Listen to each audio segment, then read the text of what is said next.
everyone, it's Alora, and today I'm here to talk about poetry. So let me tell you a story. There was once a time when I hated poetry. I didn't like it at all because I was always trying to analyze it. The words were oftentimes put together in strange and unfamiliar ways, and I was always trying to understand it.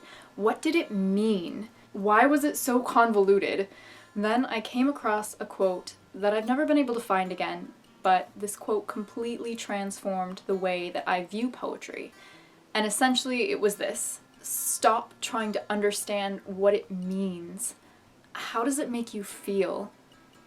So from that moment on, I have stopped trying to assess the precise meaning of the words, and instead I've ridden the ebb and flow, the gentle undulation of the feeling and the emotion behind the words. How does it make you feel? So if you're like me and you're having a difficult time getting into or appreciating poetry, try this. Try getting swept up in the emotion of the words. Now I'd like to share two poetry collections that I think that everyone would benefit from reading. The first one is Milk and Honey by Ruby Kaur. Her collection discusses her experiences with sexual abuse, love, heartbreak, and coming into her own as a woman. It calls out to our creative selves, our loving selves. Each poem is short, succinct. They're accompanied by little doodles, little sketches that she drew, like this one here, or that one there. Being honest, this collection is heartbreaking and heart-sickening at times, but it is so worth reading. It can be extremely difficult to read, but it is full of so much truth. I read this and I think, yes, that is true, and that is real, and that is right. So let me read to you one of my favorites. I obviously have quite a few, have some post-it notes stuck in here, the ones that I enjoy the most. This one says, "The world gives you so much pain, and here you are, making gold out of it. There is nothing purer than that." I also really love this one with the mountains. It says, "I want to apologize to all the women I've called pretty, before I've called them intelligent or brave. I'm sorry I made it sound as though something as simple as what you're born with is the most you have to be proud of when your spirit has crushed mountains. From now on, I will say things like, you are resilient, or you are extraordinary. Not because I don't think you're pretty, but because you are so much more than that." Alright, last quick one here. This is what made me actually pick up this poetry collection.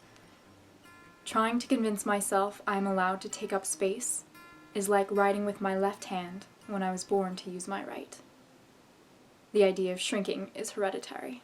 So please, if you are a woman or if you know and love women, take the time to read this book. It is so worth it. The other poetry collection that I want to talk about is Hold Your Own by Kate Tempest. This collection follows the mythology of the blind prophet Tiresias, but it's really about so much more than that.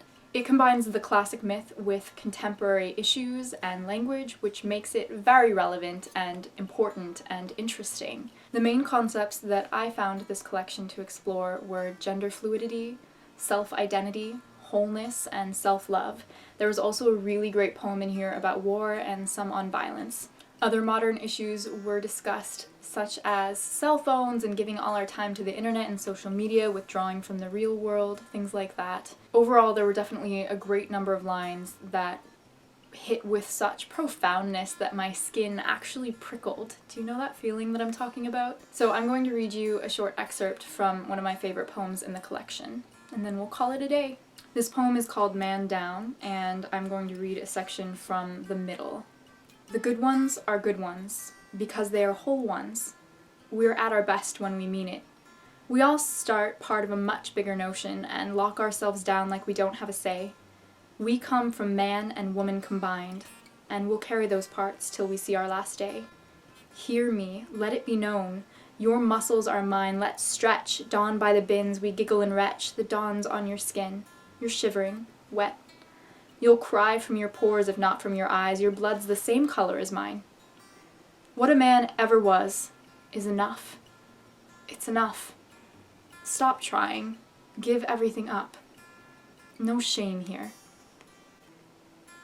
No woman's too woman to stand tall and strong. No man's too man to want loving, need guidance. All hearts shrink before violence. All fists clench for their friends. We're from here. We carry it. Okie dokie everyone, so that's all that I really wanted to say about these two particular poetry collections. Overall, I would definitely encourage you to start picking up poetry if you were taught to abhor poetry in high school, you were made to read it, and you just really despised it. Try again, and try not analyzing it so much. Try listening to how it makes you feel. How does it feel in your body and your heart? Does it ring true for you? Is there something that you can get out of this that isn't just a precise linguistic meaning but is instead an emotion? I feel like poetry can be the truth of our hearts boiled down to a few syllables. And there's so much beauty in the immediacy of it, and that's a gorgeous thing. I hope you guys enjoyed this video. If you have any wonderful poetry collection recommendations for me, please let me know down below. I'm definitely looking for more poetry to get into.